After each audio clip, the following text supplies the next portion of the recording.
motherfucker, you can't have my cornbread. That's for damn sure. Because if you try to take my cornbread, part 2 of my killing spree gonna begin up in here on your ass right now. If you think about my cornbread, get the taste out your mouth. That's for damn sure. Now fuck him, fuck that, because I'm from New York City, goddammit. Nobody take no cornbread from me. That goes for you and any other you motherfucking farmers wanna try some shit. You fuck around with me, it's gonna be consequences and repercussions.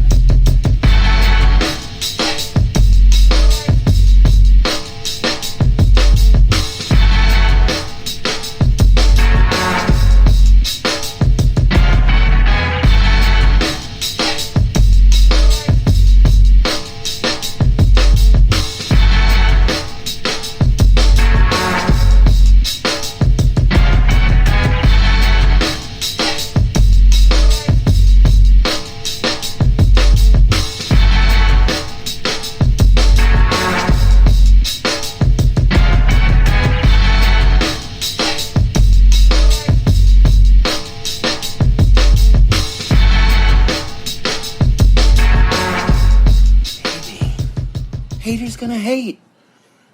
And ain'ters gonna hate. What up, people? It's your boy Trey, Fraser, Maestro Styles in the building. It's another episode of the Barbershop Sports Talk Podcast.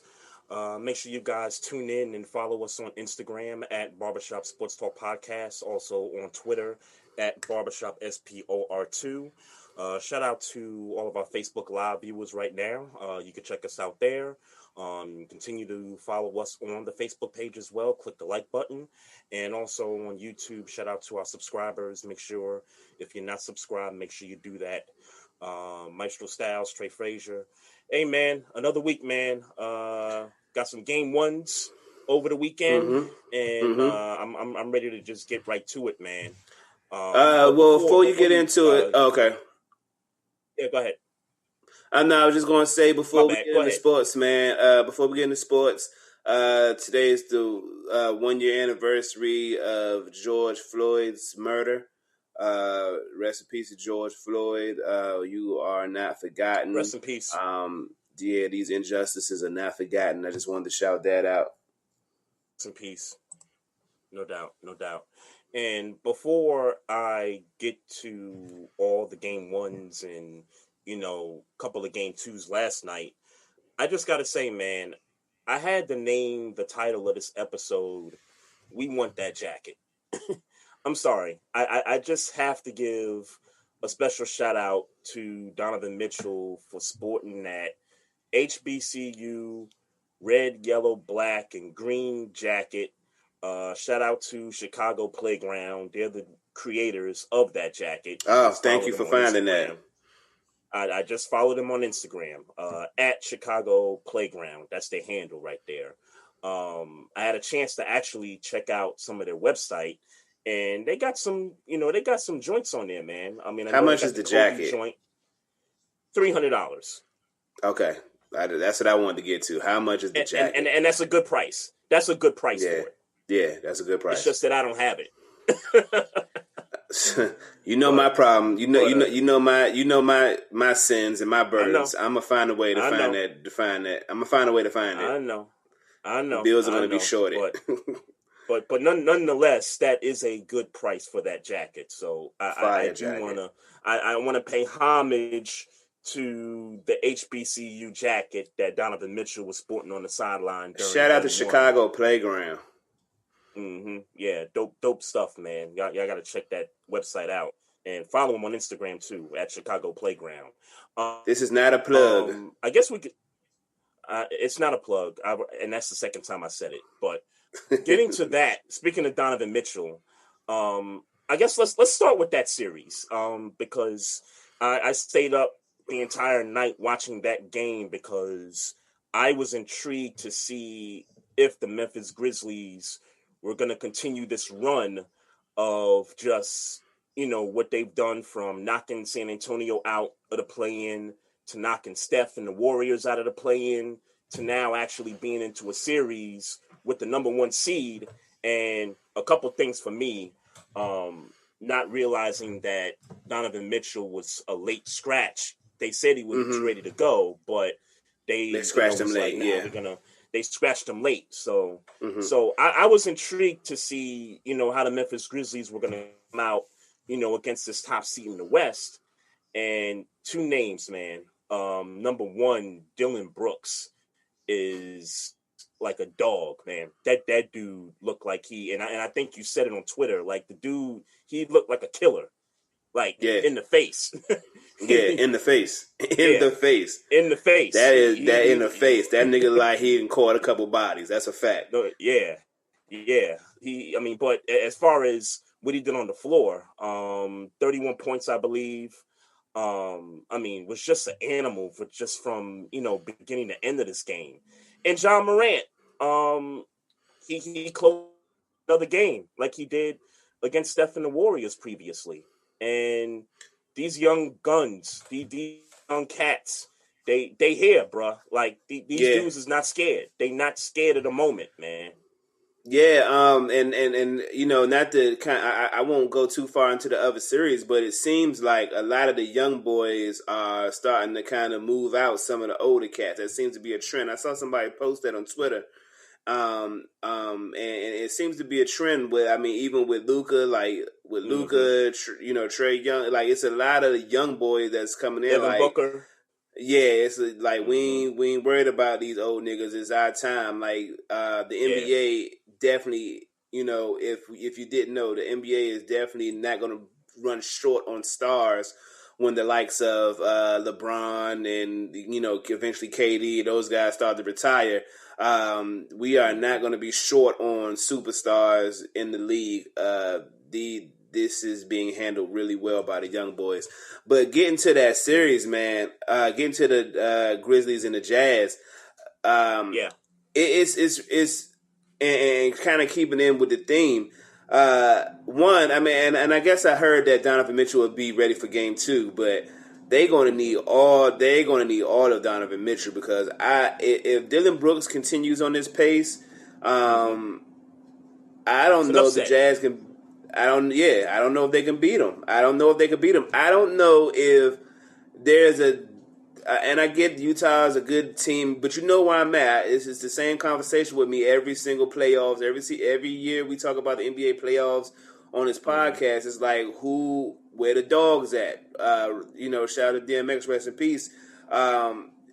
Where are the dogs? Because it's going to be the dogs when asses get tight. It's going to be the dogs that separate teams from other teams. And right now, it looks like they got two dogs on this Grizzly team, and Dylan Brooks and John Morant. And I don't, shout out to Jordan Clarkson winning Sixth Man of the Year, Joe Ingles. But them dudes don't look like, they're not looking like John Morant and Dylan Brooks right now. Yeah, and that's the thing too. Like they said, you went out for a minute there, but they said that he's going to be ready for Game 2. But to me, it's like, wait, y'all said that for Game 1. Like he was ready for Game 1, and he was a late scratch. So I'm not. For me, all bets is off until I actually see Donovan Mitchell for Game 2, like warm ups and all that stuff. Not not on the sideline in that fire to Dylan Brooks. If this dude continues what he's been doing, and team itself, Valanciunas ain't no slouch either. Like he's holding his own against Rudy Gobert right now. So if that dude can neutralize Rudy Gobert and what he can do, these Grizzlies is going to be a problem, man. These niggas is not scared. And I've seen it from going back to the Golden State game in the play-in round. They not scared to go up against anybody. Like Hall of Famer, been in the league for so many years, coaches, they not scared to go up against any of these guys, man. They're not fazed by any of what these teams bring to the table. And I think it's great. I think it's great for the league. Yeah, I definitely do agree with you. I love that. I love the fight that's in these Grizzlies. And I find myself tweeting this a lot as I went through the weekend, man. Can I change my picks? Because when I'm watching some of these game ones, and I know I'm a victim of overreacting and being in the moment. Yeah. But I mean, looking at that Grizzlies game in particular, man, that game looks. That game looks like the Jazz are going to continue to be outclassed in this series. I mean, I'm gonna stick with the Jazz because it's record now. What's on Instagram, but Yep. But I'd be lying to you if I didn't say it after looking at game one that I wasn't a little concerned about my pick. I think the pick that you should be concerned about and the pick that you should change is picking the Miami Heat over Milwaukee. That's probably the one. And I know you said that about and I know you said that about the Clipper Dallas series. The Clippers. Hell, I think they need to be concerned too. I think I tweeted it about the Suns and Lakers too because I picked the Lakers. Right. And I think I thought you said that about Hawks Knicks too. I could be mistaken there. Yeah, I might have. Yeah. We'll get there when we get there. But yeah, we'll get there. We'll get there. Yeah. And Wizards and Sixers. We'll get to that one. I'm still confident about my pick there though.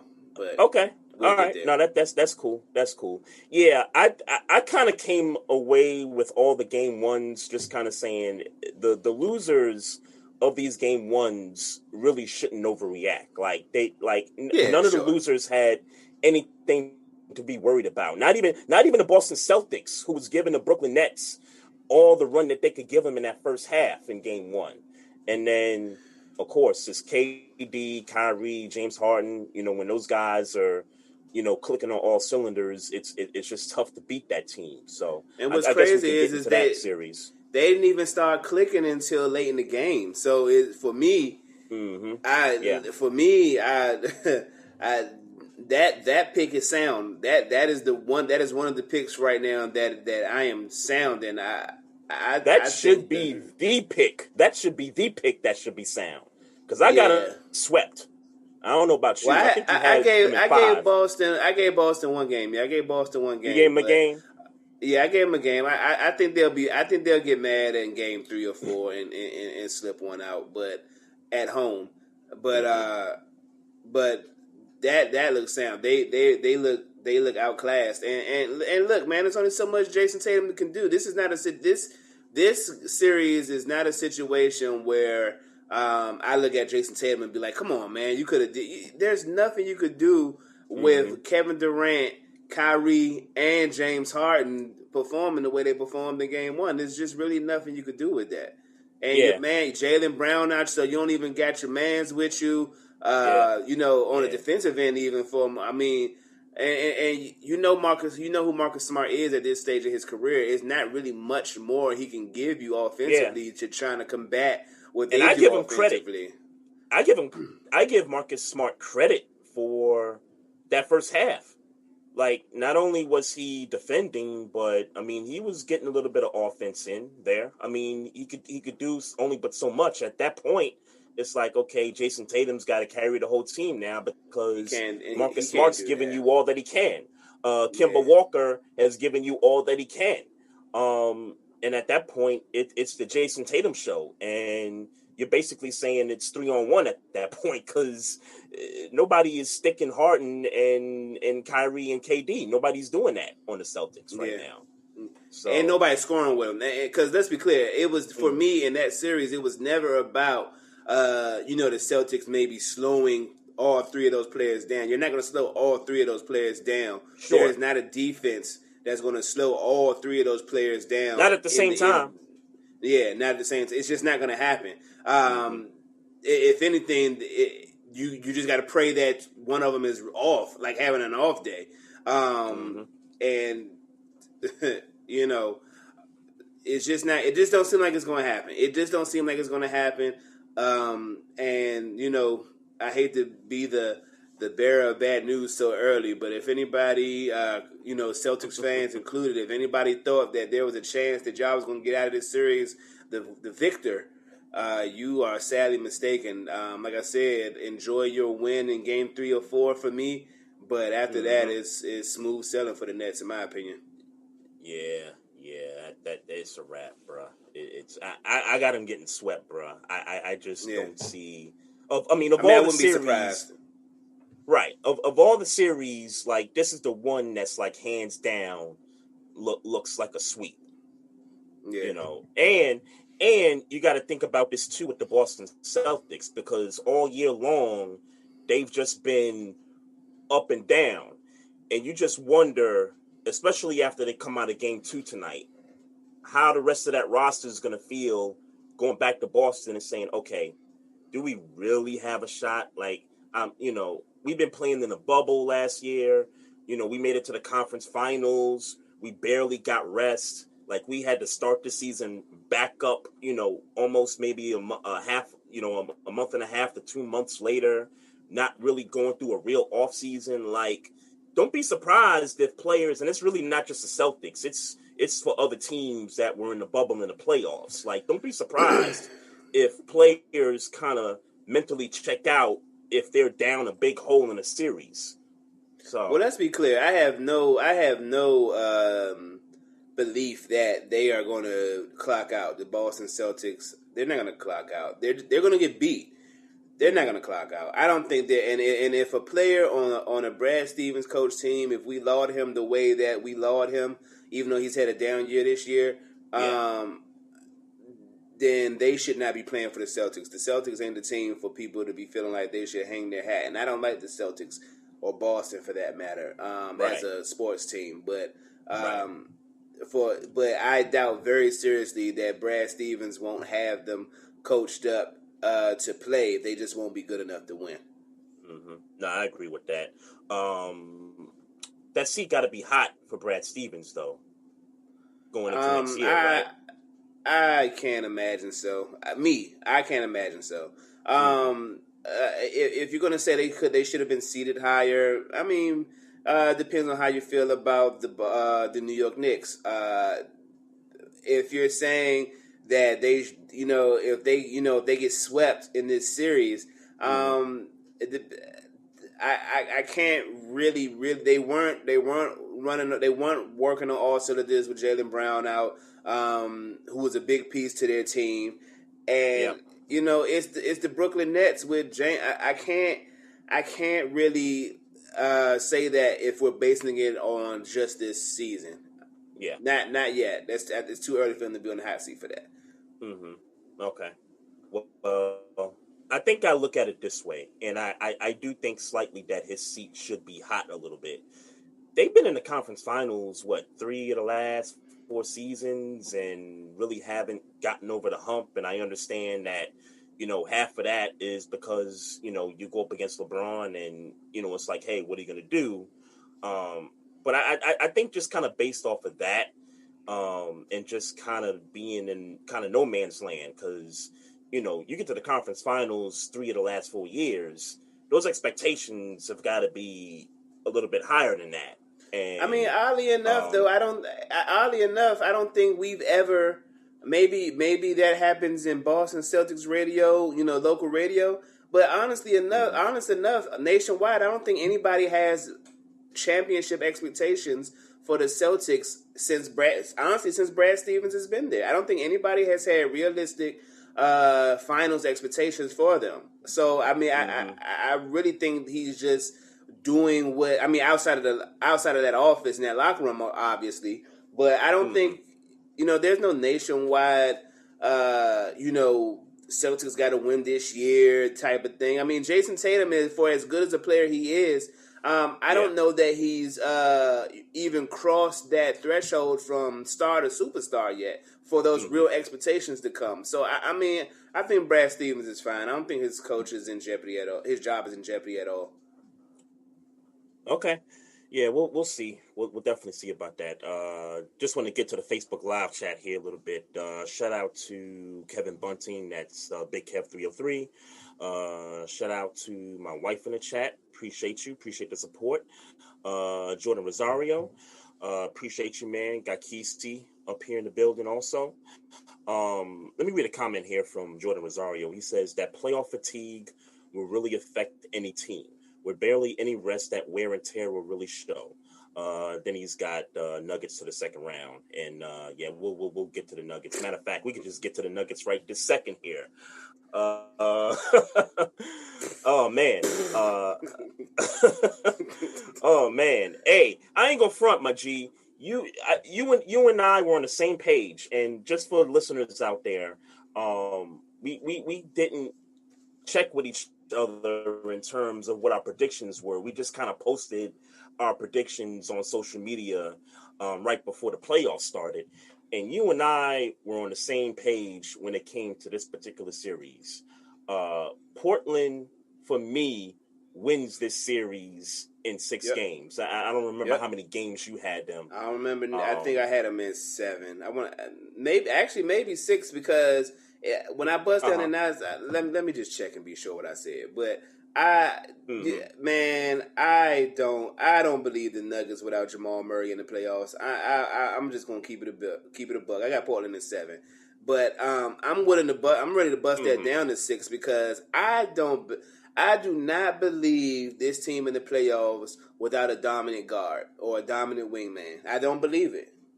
Mm-hmm. I just don't believe it. And Michael Porter Jr. He's not dominant. It's not going to be enough for me. Yeah, he's not dominant. Yeah, exactly. He's a he's just not enough good for player me to want to. On his way. Definitely on his way. Mm-hmm. But nah. Yeah. Not this year. He's not going bucket for bucket with Dame. Sorry. Mm-hmm. Yeah. And let's talk about that. Because last night in game 2, them niggas was going bucket for bucket. I mean, Dame, he had 8 3-pointers, from 40, 45 feet out. And I ain't gonna front. I thought the Blazers was gonna come out of there with the dub. And I did too. And I think what happened, I was kind of in and out of the game, but there were spots where it were turnovers, it was fast breaks. The Nuggets were on their run. Jokic, was 38. Great as usual. 38 points, 5 assists. I think he had 10 or 12 boards or something like that. So he's doing what he's normally doing. But the turnovers in the second half. That 38 ain't normal now. Hold on, 38 ain't normal. Huh? 38. I'm talking about playoffs. I'm sorry. I'm talking about playoffs. I just have this visual in my head. He's got a lot of 30-point games in the playoffs throughout his career. So I'm just basing it off of that, not off of what he's done in the regular season. I would say if he scores 38, and I don't know what his fourth quarter, what he looks like in the scoring wise in the fourth quarter, because I had long tapped out, but him scoring 38 is major. The problem is that nobody. CJ McCollum came with 21, so it's just it's just nothing you could do. When you don't got that dominant guard in the playoffs, that's gonna go bucket for bucket with another dominant guard in Damian Lillard. Yeah, shout out to Big Kev 303, Nuggets fan, by the way, too. Another Nuggets fan. That's crazy. We got 2 Nuggets fans in the chat here. He says Gordon happened in the second half. So yeah, Gordon. I forget the kid's first name, but he Aaron he Gordon had from Orlando. Pretty good. Huh? You talking about Aaron Gordon from Orlando, right? Aaron Gordon. That's it. Yeah. Aaron Gordon. That's it. Yes. Yeah. He had a pretty good second half. And let's be clear, we don't believe Aaron Gordon. No, we don't believe him. Well, let's be clear about that. We don't believe him to be a dominant force that's gonna make a difference in this series and how this thing plays out. Yeah, we don't believe him. We're talking about the Nuggets possibly winning this series. We don't believe Aaron Gordon. Sure. But a good player nonetheless. I mean, kind of similar to Michael Porter Jr. Good player. This ain't a slight on Aaron Gordon's ability. That's not clearly. Let's be clear. We're talking about teams winning the series right now. I'm not here to cut cards and be cute about he's a good player. Yeah, we know he's a good player. He's in the NBA. Aaron Gordon is not going to cut it in the playoffs against Portland with CJ McCollum and Damian Lillard.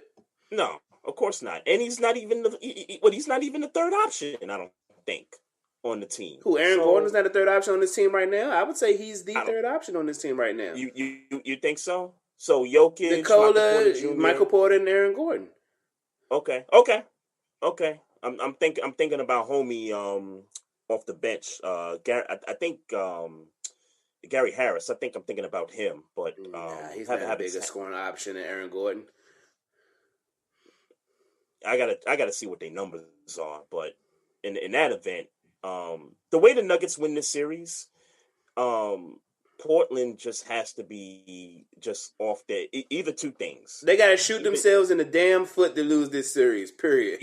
Either Dame just is not hitting, he's not clicking on all cylinders, or they're just defensively just bad across the board. And, you go back to that series last year against the Lakers, and I get it, it's the Lakers, but they were terrible defensively. And if they don't wake up in terms of, defending this Nuggets team, then they're not going to get out of the series. But I'm sticking with my pick here, Portland in 6 for me. There's nothing that I saw in these two games that made me think any other way. This is kind of how I expected this thing to go. I always thought there was going to be a split in the first two games. Let's see what happens in Portland, and everybody getting their fans back. So we'll just leave it at that. Let's talk about the Lakers, man. Let's get into the Lakers and the Suns, and Anthony Davis having a terrible game on Sunday. LeBron, I thought had a terrible game on Sunday, for his standards. Yeah, man. So two things for me. Devin Booker, he's ready for the moment. He's one of them young bucks, not scared of the moment. Had a great game on Sunday. Chris Paul, that looked a little scary with the shoulder when he was down, and they had to take him off the court. And I was glad to actually see him back, to finish that game out. Now they're, talking about he's questionable for game 2 tonight. We'll see what happens there. And I got to give it up to DeAndre Ayton, man. DeAndre Ayton had himself a good game against Anthony Davis. And if that continues, if DeAndre Ayton, continues on this trend and, being able to kind of hold Anthony Davis in check a little bit, like if he's able to do that across the board in this series, the Suns is going to win the series, like hands down. Yeah, DeAndre Ayton was the guy that I didn't account for when I picked the Lakers in this series. I had no idea. I knew he was a talented player. I knew he could play. I didn't know he was going like that. Like he went in game 1. He right. Look, Devin Booker. We know Devin Booker. I mean, you never know. It's just his first playoffs, but. We know how he scores. We know he was going to be there. Chris Paul, even though he wasn't 100%, he was there. Those kind of role players. DeAndre Ayton for me is the difference in this series so far. Outside of obviously Anthony Davis not being good for to put it simple.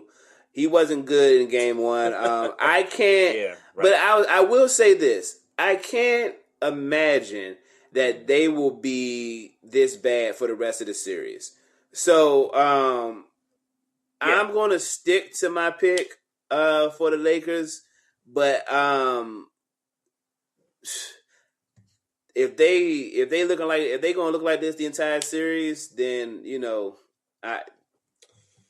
Yeah, I'm gonna give the Lakers the benefit of the doubt. I gotta give them. I was just getting ready to say that. I gotta give them the benefit of the doubt, man. I gotta respect that they are champions. They're the reigning champions. LeBron James is the greatest on the floor right now. Not right now, but the best player in the game. Anthony Davis is not far behind them. They got Schroeder didn't have a great game, didn't have a terrible game. Like I expect these things to kind of tighten up as soon as next game. This is not going to be a dominant. Game 2, win or lose, won't look like Phoenix dominated. So like the way it looked like they dominated in game 1, it won't be the same thing. It'll be a different looking game 2 for certain. It won't be the same thing, and I don't think it will be for the continuation of the series. I just like the way the Phoenix Suns play basketball, man. I'm still going to give it to the Lakers to win the series, but I really do like what the Phoenix Suns are doing right now. Yeah. So for me, when I made this pick, predicted the series, it was just more for heart, because I can't stand the Lakers. Love LeBron. I can't stand the Lakers as a franchise. So for me, it was just, hey, this is an upstart Suns team. They had a great year, number 2 seed, Chris Paul. Wherever that dude goes, that team elevates. I'm still gonna stay with Suns in 7 here. I do think that this series is gonna get dragged out all the way to the end, because I'm gonna give the benefit of the doubt to LeBron James, because LeBron James is very crafty when it comes to these kinds of series. And it's the first round, which he never bows out in the first round. So he's gonna put this team in position. He's gonna get this team ready. I expect tonight for game 2, I expect them to come out guns blazing. Like I expect them to come out the way Denver came out last night. Just kind of, get out in front early and just, make them play from behind and, see what happens there and just kind of keep the foot on the gas. That's what I expect from the Lakers tonight. So you got the Lakers winning? I got the Lakers winning tonight. Okay. Going 1-1, going back to LA. And okay. Just a few more comments here. Got Big Kev 303. Harris. Gary Harris is in Orlando, so he was involved with the Aaron Gordon trade. So that's not bad on that front. Even if he was still there, he nah. He ain't that guy. Now what? Oh, that dude. He's not that guy. Yeah. Yeah, no. Come on. The dude, the Nuggets dude is on the sideline right now. Despite the fact that Jokic is going to be the MVP, but the dude that you need to close games out, he's on the sideline right now, and then he ain't showing up in the series. So, speaking of LA, let's talk about the Clippers for. Man, and hold on, go back to the Suns and Lakers real quick. Yeah, go ahead. And this is a point for the Suns. So when Chris Paul hurt himself, who was the first person there to help? I don't remember who the first person there that was to help, but I did see LeBron there helping him out. I did see him there. I just don't know if he got there first or not. When LeBron hurt himself in the game, who was not there? Yeah. It's mentality, bruh. It's mentality. It's mentality for me. So like I said, I still got the Lakers winning, but like I said, I really like what the Suns is doing right now, and I'd be lying to you if I didn't. I wouldn't be surprised if the Lakers lost, but I will always harken back to little moments like that, even though I'm going to contradict myself when we get to the Sixers and Wizards series. But I always look to little moments like that, and it's like, the energy just ain't there. The mentality just ain't there. Right. When I saw that. As a matter of fact, Chris Paul was kind of the reason LeBron James hurt himself. Yeah, right. Right. So we see where Chris Paul at with it. Chris Paul, who still don't got a championship yet. We see where the hunger lies, and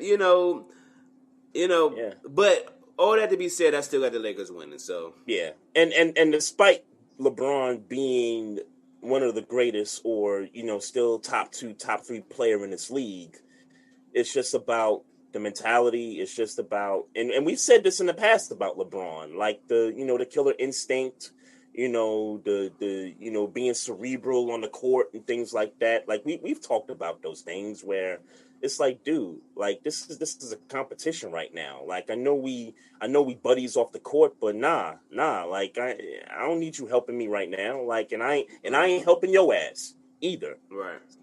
So, But yeah, good pointing that out too, man. I forgot all about that, and then and then the scuffle, and Payne got ejected, which I thought was a little too much. But they tried to get him one for throwing the ball at Caruso.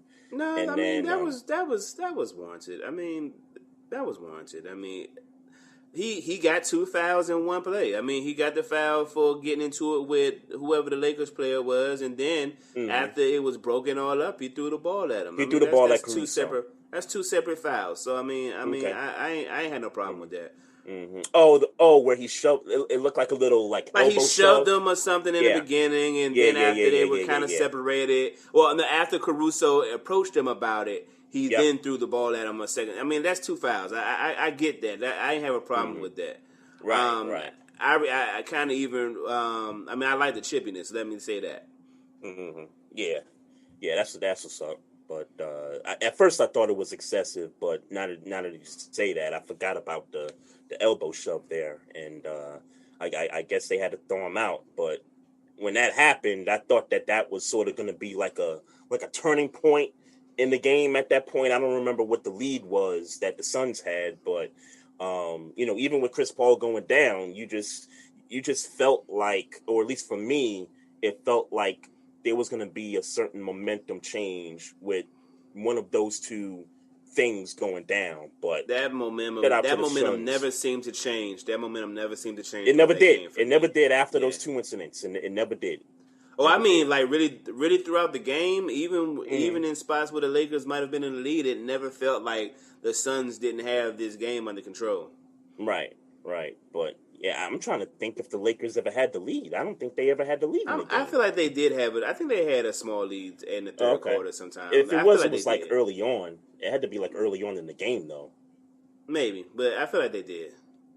So, on to the Clippers-Mavericks series. And I just got to say to Kawhi Leonard, hey, you got your poster, but you didn't win the game. You got your poster and disappeared afterwards. Yeah. I can't give a nigga props for, giving a man the poster, and then 2 of your mans is grilling them after the fact. I got to find that picture somewhere, but 3 of y'all just grilling them after the fact, but y'all lose the game. Nah, I can't rock with that.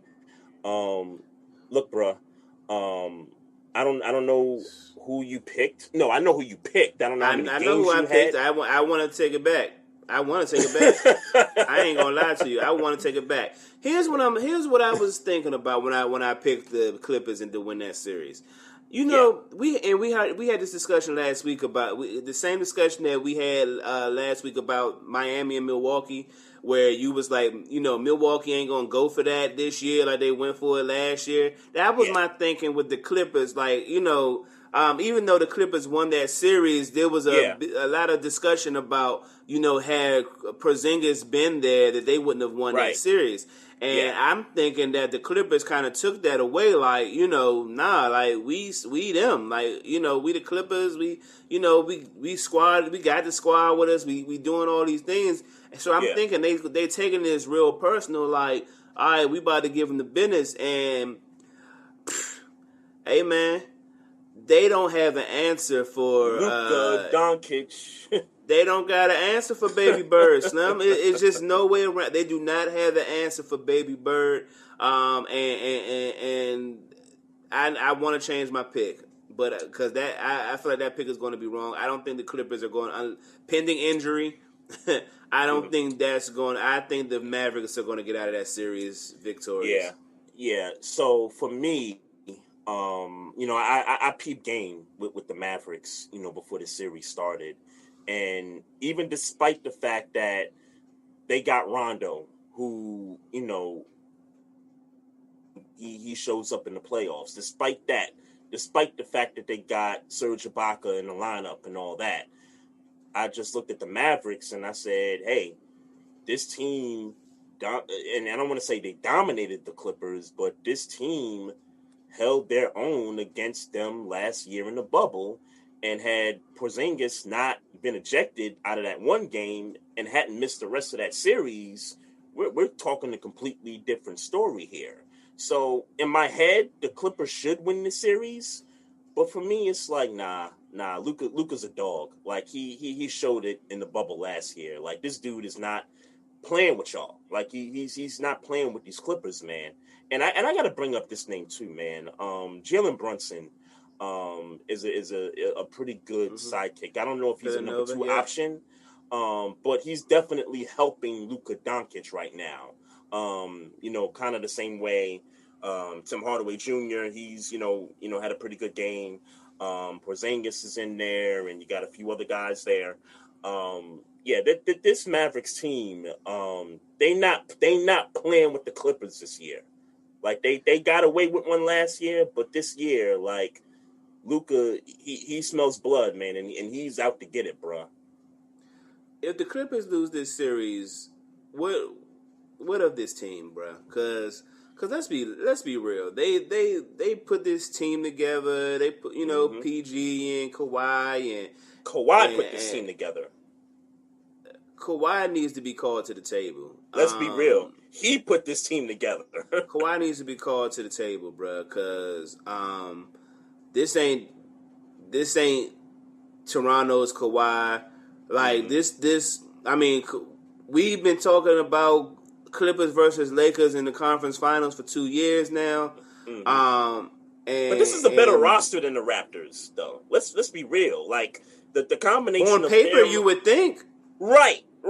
On paper, this is a better roster. I mean, Rajon Rondo. But they ain't playing better.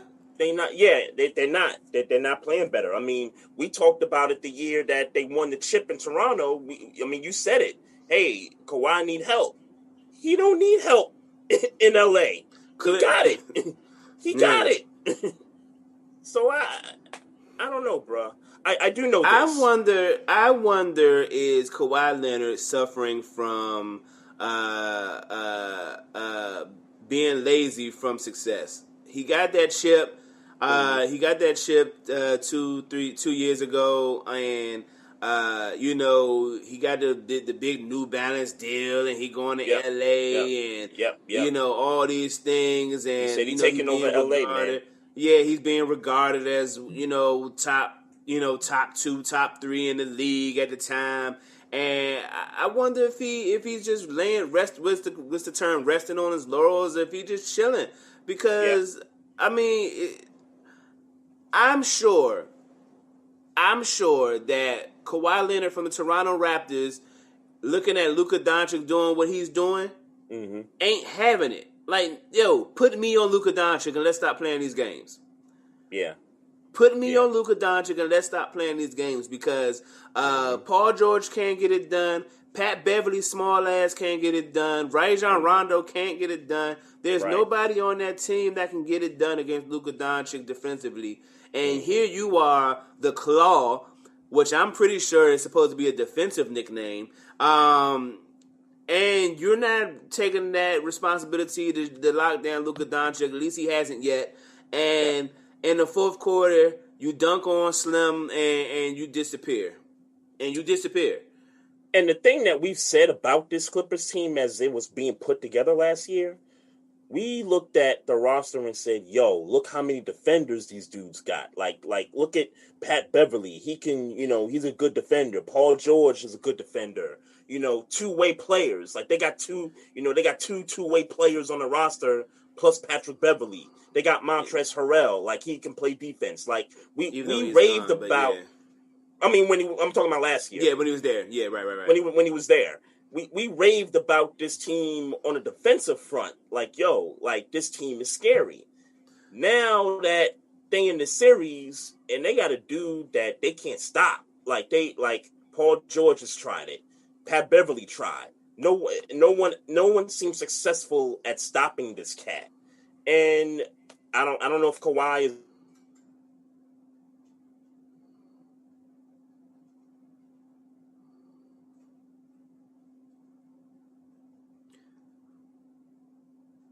You saying you broke up or you're breaking up? And I think you make.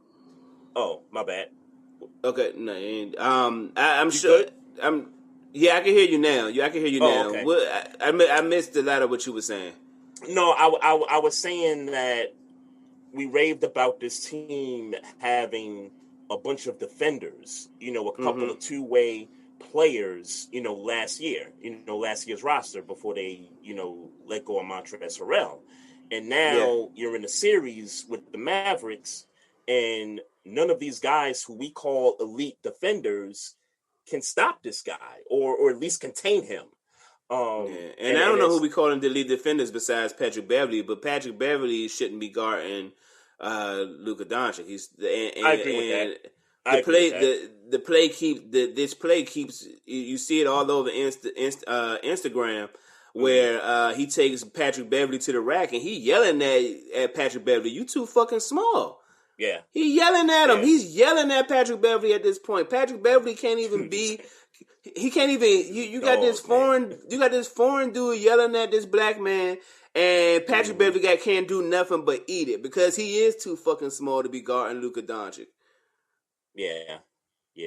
Dude is Luka's what 20 years old and yelling at a grown this man, old ass black man, and he's telling the truth. That shit gotta hurt his soul, man. And that's more the reason why I gotta get back on Kawhi Leonard. Come on, bruh. Mm-hmm. You can't. He's the leader. He's the leader. He's the head of the snake, bruh. Like that. And you play that's defense. The nigga. And you play defense. So what are you doing? Yeah, they better figure this out quick, bro. Not acceptable. They better Kawhi Leonard, not acceptable, bro. You gonna have to pick up Luka Doncic, bro. Period. They better figure this out quick. I think their game 2 is tonight, also. But with all that being said, though, I think the Clippers win tonight. I don't know if they win handily, but I think they squeak one out tonight and tie this thing up. I'm trying to remember how many games I had the Mavericks in. I think I had them in 7 games, but I'm gonna double check that. I think I had the Clippers in 7. Okay. And you're not feeling confident right now. I want to switch. It's just on social media at this point. I don't think the Clippers are going to win. After watching that one game, Luka Doncic triple double, doing what he do. Kind of, I mean, really, nothing changed from last year to this year. In Luka Doncic's performance, let's be clear. Out of what he scored 30 out of 7 playoff games he's been in, or some crazy number. He scored 30 out of 4. He scored 34 times out of like the 7 games he's played. He's had 3 triple doubles out of those 7. It's let's be clear. It's been against the Clippers. Right. He's been doing this against the Clippers. Yeah. And how much stock, before we get to the other series, how much stock do you put in to the Clippers losing those last 2 regular season games, one against the Rockets and one against the Thunder? And, we both know that those teams are trash, but the expectation was that, okay, they're going to win these games and go right into the playoffs. But the narrative is that they tanked those games just so that they can draw Dallas in the first round. Like how much stock do you put into that? It's feasible, but I tell you what, they getting what they asked for. They getting what they asked for, right? They're getting what they asked for, and again, for me, it goes right back to the leaders of this team or leader. More Kawhi than PG at this point, because at this point we know PG is a sidekick. We know that at this point, so we're not gonna keep on saying PG, hoping that he's going to be an alpha. He's not an alpha dog. He's a sidekick. He's robbing. Yeah, he's robbing. We know that now. So stop putting that. No, it's Kawhi Leonard, and we've already watched Luka Doncic eat Paul George up. We've seen it. Yeah. So it's Kawhi now. It's Kawhi. You got to hold this. Even if that was true, even if it was true that they did that on purpose to avoid possibly playing the Lakers in the first round or something, crazy like that. Like, if I'm the Clippers, I would want the Lakers like right now. You know what I'm saying? Like, I would want them right now the way they look. Get them up out of there early. You know what I'm saying? I saying don't like know. why Or like maybe they ducked him because of the pressure, because that's what the people been wanting. The people been wanting the Lakers versus they the want Clippers LA versus LA. since these Yep. teams have been assembled. So maybe they was ducking that smoke, hoping they'll have to see him later. Or I don't Until know. they have to see them. I know one thing. They don't want Luka Doncic smoking. That seems very evident. Yeah, yeah. So I think what happens if they lose this series, I think Kawhi Leonard, I don't know if this dude re-ups with the Clippers or not, bro. I got to be honest with you. I know the dude is from California and all that stuff, but I just don't know if this dude re-ups with them. I just can't see it. But it'd be his fault. For me, Yeah, it would be his fault. No it's question. his fault. No question. You were handed the keys to the Clippers organization. You got what you wanted. The plan that you, since you were in San Antonio and got injured and sat out, and then you went to Toronto to prove yourself. You got the chip. You achieved everything you wanted. Got to the mountaintop, and then just jumped off. Mm-hmm. Yeah. Let me read a comment from my wife Debbie here in the chat. She said she had the same train of thought as you, Maestro, with the Clippers entering the playoffs this year. So might have been something you said about the Clippers when we were, discussing the series. Maybe talking about, coming into the series against the Mavericks and maybe, not looking, like how they're supposed to look. With the so let's get to the other series here. Did we go through all 6 of these series already? Yeah, I guess we did. I guess we did. Oh, I guess we did. Oh, well, the 6 series that don't involve our teams. Gotcha. The 6 series that don't involve our teams. I think we did. I think we did. So, where you want to rock first, Knicks or Wizards? What do you consider a more compelling series at this stage of the game? More compelling series, Knicks and Hawks. And I'm not saying so let's talk Wizards and Sixers. No, you're right. I just want to see where you at with it. Oh, okay. You're correct. Wizards and Sixers. I would love to sit here and act like I'm downtrodden by that loss. I'm not. Look, I picked the Wizards in 7. I'm standing by it. I mean it. And this game for me further confirms. Look, we were in winning distance with Russell Westbrook having a terrible shooting game, with Bradley Beal having a terrible shooting game up, and he kind of took him a while to turn up. Right. He still dropped 30 though, right? Yeah, he still dropped 30, but I mean, it took him a lot of shots to get there. Yeah, he do what he do. We know he know how to. He turned it on late. Is my point. Yeah. And if you're gonna tell me that we were still within striking distance after Tobias Harris had the first half he had, look, we know Joel Embiid is going to be Joel Embiid. We are not going to stop Joel Embiid. Right. The problem I had with that game was Tobias Harris. Mm-hmm. And let's be clear, I don't believe he's going to do anything like that at all for the rest of this series. So if look, I mean, yes, Hachimura, Bradley Beal in some respects, they got to hold that. They got to hold what happened. Tobias Harris's production. They got to hold that. Mm-hmm. But if you telling me if you think that I believe for a second that Tobias Harris is going to come in game 2 and do that again, I don't. I think he'll come back down to earth. And when he comes back down to earth, it's going to go back to what I believe. Can Ben Simmons score points against Russell Westbrook? What he had, like 9 points with like 15 boards and 10 assists. I don't believe this team.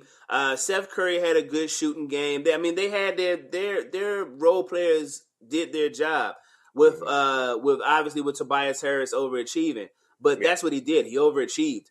If Russell Westbrook shot falls, I think we win that game. I seriously think we win that game. And Bradley Beal said it yesterday or today rather. We didn't have a great shooting game. Mm-hmm. Yeah, We so I think so. I watched some of that game, and I thought the Wizards played slightly good enough to win that game on Sunday. I think y'all had like a 5-point lead in certain moments of the game.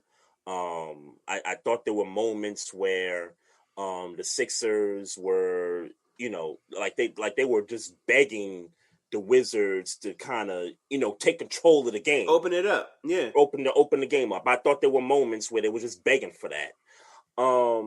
You're right about Tobias Harris in the respect that he's not gonna do that in game 2. I do think he has another game like that in this series. That doesn't mean he's averaging 30, if you know what I'm saying. I think he can come down to earth in game 2, drop 17, 18 points, something like that, kind of, neutralize him to what he normally is. And then maybe like a game 4 or game 5, he'll drop another 30 on you. I see that kind of game from Tobias Harris in this series. With that being said, I saw your pick. I saw the video. You talked a little reckless there. I like it. I appreciate it. I've been saying, since maybe 2 weeks left in the year that, hey, the Wizards, they got a chance to get into this final 8. Like, you got 2 of the best, players, maybe 2 of the top 15 players in the league. Like that. I mean, for me, it made no sense for them to go up against a Charlotte or Indiana in that bracket. And for me, it just didn't make sense. So, which is why I picked the Sixers in this series. But this series is going to be lengthy. Like the Sixers are going to have to work. Like they're going to get this work. And I'll say this in response to your upset pick of knocking the Sixers off. Doc Rivers is the coach of this team, and I've mentioned on many occasions when this guy has a 3-1 series lead or even a 3-2 series lead, sometimes them leads get blown under his watch.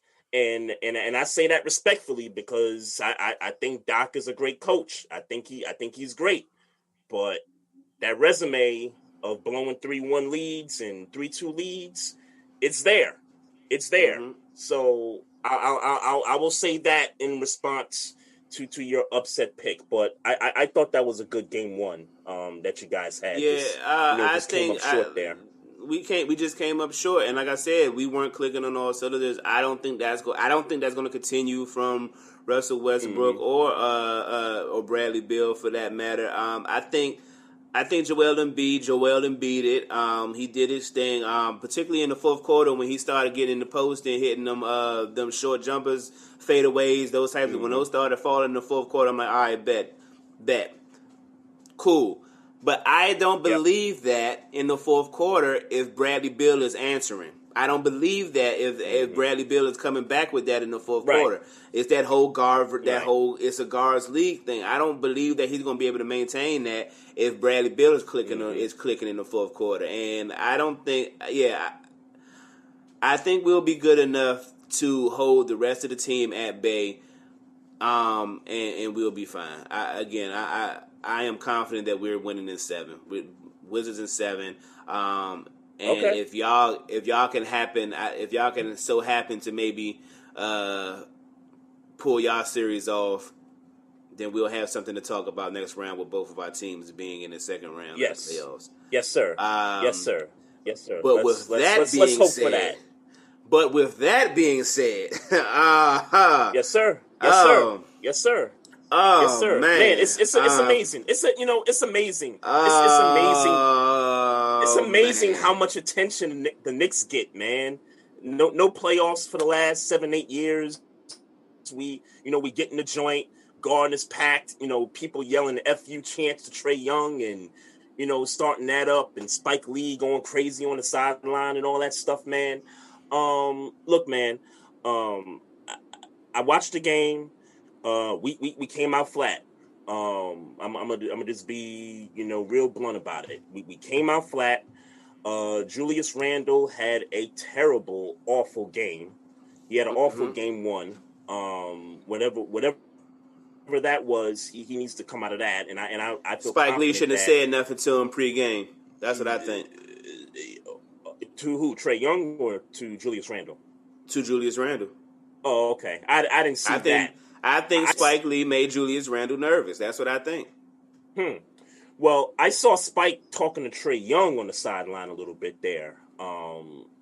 This is pregame in the beginning of the game. When they was warming up. I hear you. Yeah, Spike Lee was talking to Julius Randle, encouraging him. I don't pretend to know exactly what he said. I just know that when the ball was thrown in the air and the tip-off happened, Julius Randle looked a little passive. He didn't look like the Julius Randle we've been seeing all year. He didn't. And he didn't. Only thing I can attribute it to, obviously, everybody has an off game sometimes. First playoff game. Let's be clear. First playoff game. That's true too. And I Trey know Young's that first playoff game. yeah. And I was gonna say, and Devin Booker, John Morant. I mean, but I'm just speaking specifically to this series. I'm speaking specifically to this series right now. Sure. There were the two biggest players on each respective team. This was their first playoff series, and both of them were given the same similar advice that Lou Will spoke about. Was when they spoke to Lou Will after the game or whatever. He said to Trey Young, like, "Hey man, shoot the ball. This your team. Don't look to pass it. Shoot the ball." And Trey Young. You're saying that's what Spike said? No, that's what Lou Wills. That's what Lou Wills. That's what Lou Wills said to Trey Young when they asked him about the last shot. Like, this your team. This is your team. Yeah, right. No, don't pass the ball to nobody. Take the shot. And that shot was just kind of the closer. I mean, to the game that Trey Young had, particularly the fourth quarter he had. He was doing what he wanted with that defense. That number one defense. And he took it to the rack. He took it to the rack on that last play too. Like normally you see Trey Young. What's that? I mean, it was a float. I mean, he went into the paint, but he didn't take. That's what I'm saying. But that's what I meant. That's what I meant. Like, that's not the same thing. But you expect. I get what you're saying. Because I was expecting the 3-pointer. I was expecting that. Oh no, I knew it. I knew exactly what he was doing because I knew. I don't remember who was guarding him at the top of the key. Tilakina was guarding. Yeah, why was he even in the game? By the way. So I got a background story on that. I got a background story. So all season long, they have this thing where and Frank is defense. That's it. You know what I'm saying? Like offensively, he gives you nothing there. Average probably, I don't know, maybe 8 minutes a game this season or something crazy like that. But I've noticed that all season long, for situations like we were in the final minutes of that game, Thibodeau will put Frank on the floor for a defensive assignment to guard, the best player on the other. Sometimes it worked during the regular season. Sometimes it didn't. But my problem with that in game one, my problem with that was that this dude was ice cold. Like, the dude, like, I could see if he played 8 minutes, 10 minutes earlier in the game. But the dude played 12 seconds before the moment he put him in that game on that final shot. Like, that's the problem that I have, is that this dude came off the bench cold and he got took. He got took to the paint.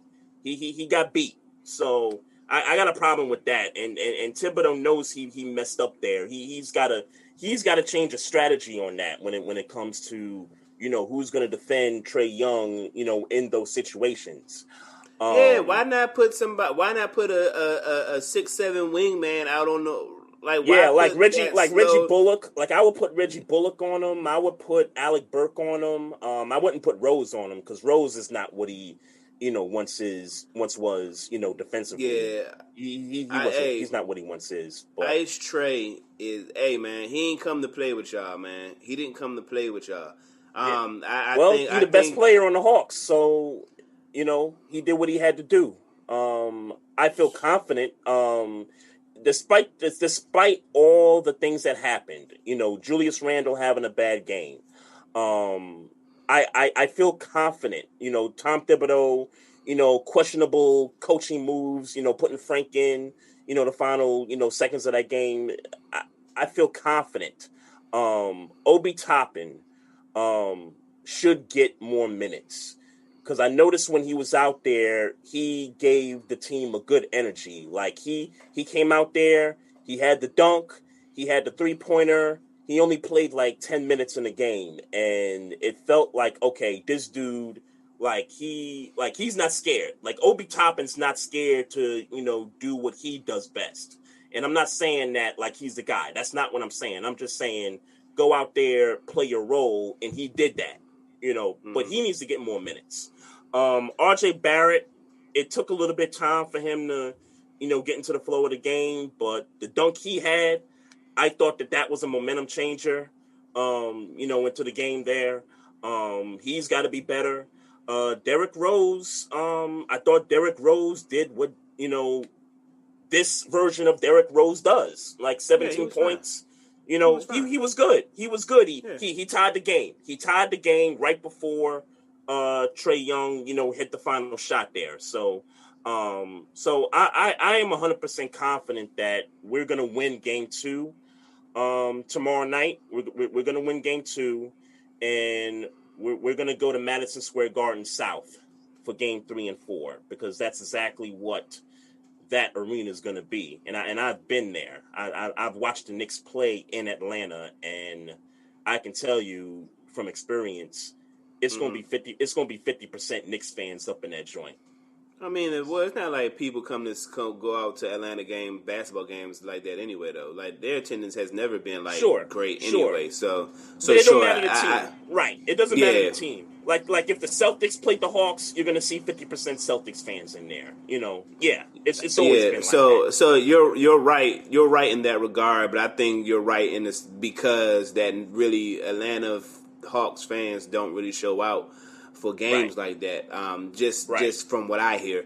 So I mean, but I bet you one thing, Tibbs ain't gonna make that mistake again of putting Frank out there in that situation this series. This series.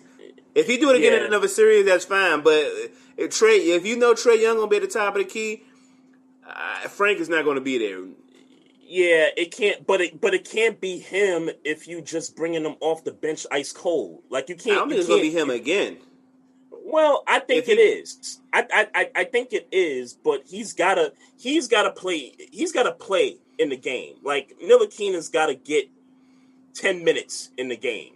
And I forgot to mention this guy's name. Elfrid Payton, like there's really no point of Elfrid Payton even, playing in this series, in my opinion. He starts, obviously. He plays 3-4 minutes to start, and then Derrick Rose comes in and he plays the rest of the half. Same thing in the second half. Elfrid Payton comes in, he offers you nothing. Plays 3-4 minutes, and then Rose comes in, finishes the half. I would like to see them either do it this way. I would like to see them maybe start Frank.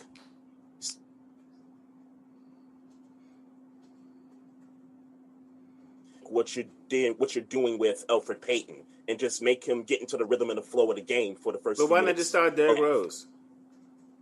Because he's trying to preserve Derrick Rose, and we know the injury history with him. I think Tom Thibodeau is trying to keep him. He's trying to monitor him because he doesn't want to lose Derrick Rose, and God forbid we lose him.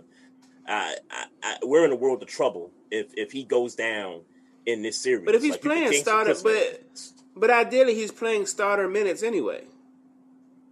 He is, but sure. It's an idea. I don't want to knock it like it's like, oh no, this is a bad idea. I think what Thibodeau is doing is I think he's just trying to make sure, given his history of injuries, that he doesn't, run this guy as much. And then we got Quigley also. Quigley is a young cat. He's been getting a lot of minutes too, and rightfully so. Maybe start Quigley and maybe bring Rose off the bench And then you could put Quigley, and I've noticed a lot where Quigley and Rose are on the floor at the same time too. I kind of like that also. But they gotta get Elfrid Payton up out of there. Like Man, he start can't play in Derrick the series Rose. at all. He can't play in the Derrick series at Rose. all. If he's playing and I don't know this to be a fact. If he's playing starting minutes and is it safe to assume he's the best point guard on your team right now? I think it's safe. If someone Sure, came and told me, "Hey, Quigley," I get other if point someone guards told got me upside. Quigley's the better point guard, I wouldn't, necessarily, knock them off. But for me right now, I would say Derrick Rose is more critical right now. He's the best. He's the better point guard, and he's the more critical point guard to me. And he's for the this more team. experienced point guard. He's every Yes. reason for me. He's all his attributes is every single reason. Like we're in the playoffs. What are we playing timid for at this point in the playoffs? Talking about preserving them if you're playing in the midst. Like if I'm going by what you're saying they're doing, like they play Peyton for 3-4 minutes, put in Derrick Rose, and then Derrick Rose plays point guard majority. And that's what happened in game one. Yeah, you might as well just started him and then just let Derrick Rose say, "Hey, I'm tired. I need to come out." Let Derrick Rose monitor his minutes. Do you think he's going to say that though? You think Derrick Rose wants to come out? I would think he'd be wise enough if he recognizes that he is the reason that they are even not the sole reason, but he's a big reason as to why they where they are. He is the majority. He is the majority of their playoff experience, and they don't have really much of a shot without him. You got to coach him up that way. Hey, man, you are a vet, you are a leader, and we need you to monitor yourself. If you need a break, take a break. Hell, they at this point of the season should be able to tell, hey, man, he been playing for 10 minutes, he looking a little gas, take him out for 5 minutes. They should be able to monitor that. That's not even really the player's job to monitor that. But if that's they're rotating Derrick Rose wrong if that's what they're doing. He should be starting. Well, we'll see if Thibodeau makes that adjustment. And if he does that, then I'm not going to be, upset about that because it's an adjustment. It's the playoffs. It's a series. I totally get that. But I think for certain, Elfrid Payton cannot, and I mean absolutely cannot, play in this series. He provides you nothing. Like I just don't understand why this and it's crazy because I listen to this Knicks podcast. Like they do like a little pregame joint and then they do like a live, post game joint on YouTube before and after the game. And Maestro, like all niggas brought up was Elfrid Payton, starting. Like this is all these niggas is talking, and the host of the podcast is getting pissed off because it's like, yo, we talking Elfrid Payton, but we lost this game because our best player had a terrible game. Like point blank period. Like if Julius Randle has a Julius Randle game, we win this game. Like we win this game. So okay.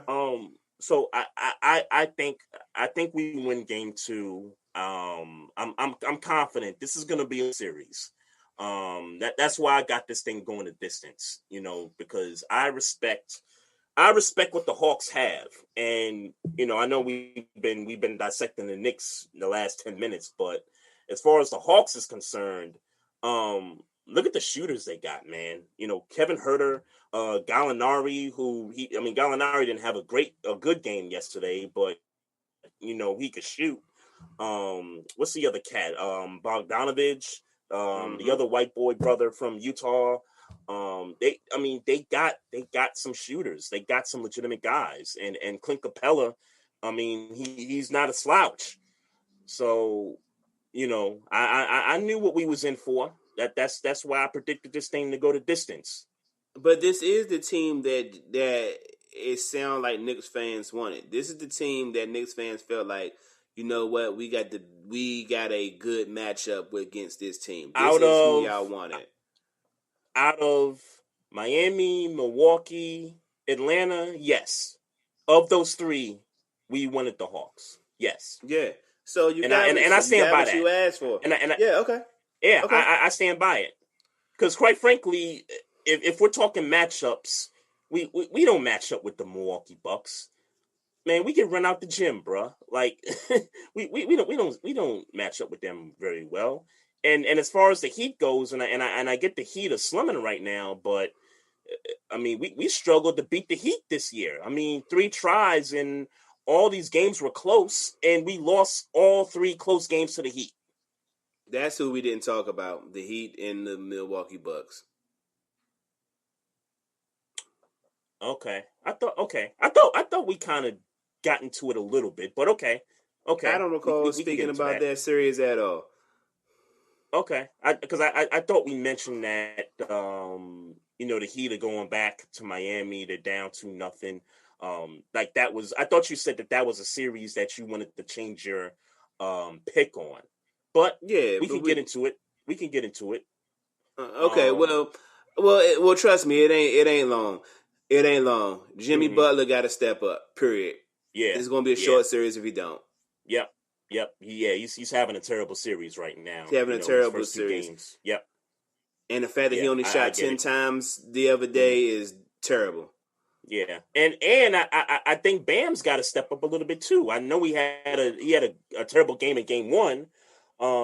Look, man, when you got Dwayne Dedmon as your leading scorer, that's a problem. That's a problem. You know what? And that's probably why. And they got their ass smashed. I muted the game. They got their ass smashed. I muted the game. Yeah. I do got to give credit to Chris Middleton. Chris Middleton has been balling. Drew Holiday's been doing his thing. Giannis has he's been good. He's been good. Now he still. I gotta call him out though. I gotta call him out. No. Don't worry. I'm still. He ain't there yet. He just hasn't been terrible. He hasn't. But let's be clear. Chris Middleton is the closer, and you're the best player on the team. Yeah. Where they do that at? They do that in Denver. At least this Denver team in these playoffs, they do that in Denver. They do that in New York. The difference. But here's no. But here's the difference. Here's the difference, though. And the difference is one. Jamal Murray is their closer. That's why I said this. Well, but here's the difference. Jokic is a center. We don't expect centers to close games. We expect wingmans and guards to close the games. So Giannis don't get a pass for that. I don't. You don't. You in my mind, in this situation, and it's why I can't ever say the Bucks are going to get to the finals unless Giannis turns his corner. Bruh, you are the best. You're the best on your team, and Chris Middleton. Look, Chris Middleton is performing. He is doing his damn thing, but he is robbing. Yeah, Robin can't be the closer. But it goes back to what I said in the offseason. Like when they were looking, it was right before they got Drew Holiday. I was saying, what if they got Bradley Beal? What if the Bucks were able to get Bradley Beal from the Wizards? You know what that would have done? It would have ensured that Giannis would have had a guy that can shoot, not just that number one could shoot, but can take over a game, can get you buckets when you need it, and can be the closer, can take the last shot. I've always said that about this Bucks team, that's what they needed. And it turns out that, Chris Middleton becomes the hero in game 1. Now, getting to that game 1 for me, Giannis had a meltdown in the last, 3-4 minutes of that game. Like straight meltdown, from the missed free throws to the 10-second penalty at the free throw line. Yeah. I think he missed a layup, going to the basket in those final 4 minutes. Like there were little things that Giannis usually capitalizes on that he wasn't capitalizing on in those final minutes. And that game was waning. Like that was a close game 1. And that easily could have been won by Miami at that point. Yeah, Miami, 100%. It easily could have been won. So yeah, he got to get called to the carpet for those final 4 minutes because Well, that was but that then was, it's that was hard a to really meltdown. call them.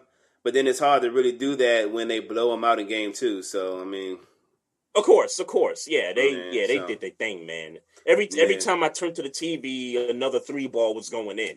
It was yeah. crazy, man. But they're not gonna shoot like that again. No.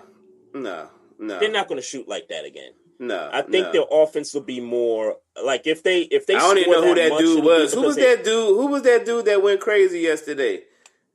Number 7. I forgot his name. Yeah, Yeah. this dude he went crazy yesterday. I didn't know he played on the Milwaukee Bucks. I don't know who that dude is. Yeah, he went off, man. He went like crazy. I said, every time I turned to the TV, like another 3-ball was going in, and it's like, okay, yeah, this game's over. This is a wrap. Like I expected to see a competitive game, and I'm getting a 35-point blowout. Yeah, for sure. Like this game was won in the first quarter, like easy. Yeah. So, what do you think? What do you think moving forward? As far as that series, I'm gonna wait till after game. I'm gonna wait till after game 3. I need to see what they gonna do after game 3.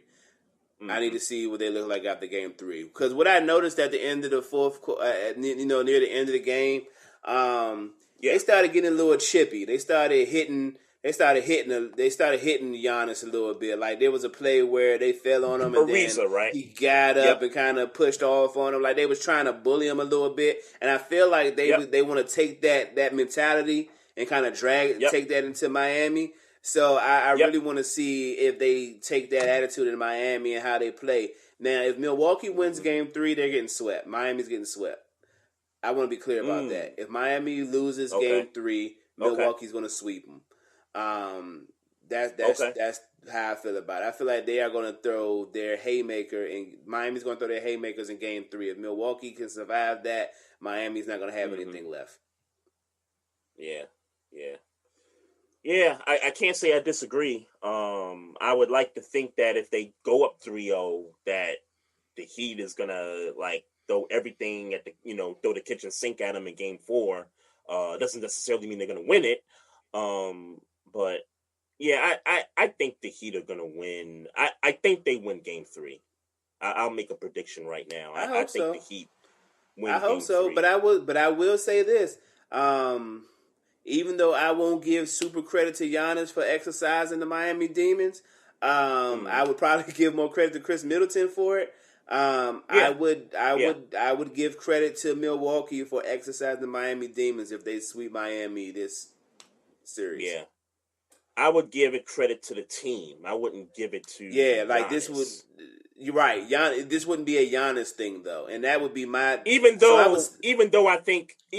do think Giannis will have those games in this series. Like I think he'll have a game. He scored 30. He scored over 30. He scored 30 last night. Yeah, he did. Yeah. He did. He'll have his moment, but I think like you said earlier, Chris Middleton is pretty much the closer, for this basketball team. Yeah. But I think Miami. But I will say this about game 2. I think Miami was shocked. They were like, "Oh shit! All these threes are going down," and I don't think they expected that. I don't think Milwaukee expected all that shit to go down like it did. So nobody did. Did. That's not gonna happen again. Their offense will be more efficient. They won't if they score that much, it'll be because their offense will be more efficient, not because it's raining threes all over the place. I mean, they've been good offensively. I don't think the entire year. Yeah, but they're not doing that. They're not doing that. Nah, not again. How you feel about what was you asking me? How you feel about J. Cole playing basketball in Africa? I think it's dope. To see a hip hop artist, play basketball. Now the NBA is, connected to this, right? The Africa. This is the Africa team, right? I have no idea. I saw on Instagram today a player in that league, who expressed that he didn't like the fact that he said it was a positive and a negative, but he was focusing on the negative that J. Cole being 36-year-old J. Cole, who, let's be clear, he's averaging like 1 point a game. Like he's not, out here dogging or nothing. But he that the player is upset that somebody else could have been on that roster spot, a younger dude. He was talking about how a lot of players lost that spot due to coronavirus and didn't get it back because J. Cole filled that slot. And I wanted to know how you like. Does that make you feel any different about it? J. Cole, no, I don't. I honestly don't. Look, J. Cole. You have an opportunity as a hip hop artist to play basketball in a league like that overseas. You take that. But I'm not talking about from J. Cole's angle. I'm talking about from everybody else. And I say this because when we talked about Tim Tebow getting a job in Jacksonville, you said something to the effect of, there were younger tight ends that could have filled that slot. And I was saying that, I didn't feel sorry, so what's the difference between J. Cole and Tim Tebow? Because let's be clear, J. Cole and Tim Tebow in sports world are old players.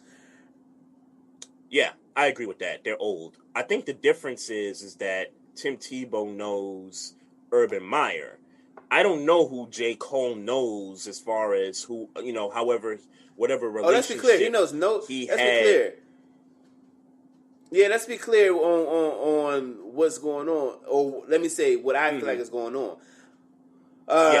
African basketball, Rwandan basketball league sees, J. Cole, one of the biggest rappers in the game.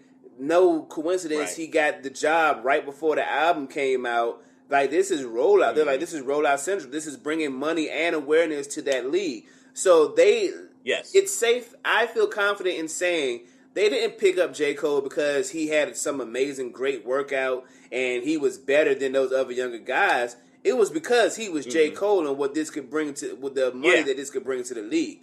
So what the guy is saying is that, and I think just to not to cut you off, but and I think in addition to bringing money to the league, bringing attention to what's going on in that country as well. Also, I just wanted to throw that in there. We're saying the same exact thing. Bringing awareness. That I'm sure that league wants to make a little bit more money, wants to be a little more notoriety, those types of things. They signed a rapper who does a lot of videos on social media come out about him shooting jumpers and those things. And for all intents and purposes, J. Cole is a good basketball player. Just maybe not professionally. But that those other guys who could have got that slot didn't get that slot, who are better prepared basketball players than J. Cole. All that being said, to give my response, sorry. You know what I'm saying? Much like my response for Tim Tebow. Like, you could say what you want about Tim Tebow being old, and he probably won't be a good tight end. He probably won't be that much of a help for the Jacksonville Jaguars. But I know one thing. A week later, they made up a fake. They made the Tim Tebow jersey, and it was the number 1 jersey. Yeah. Before he was even assigned a number.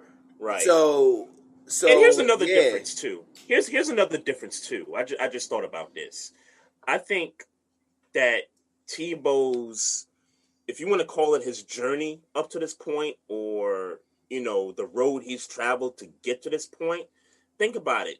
He's considered as one of the greatest. I mean, he's not the greatest in my book, but people consider him to be one of the greatest, college football players of all time.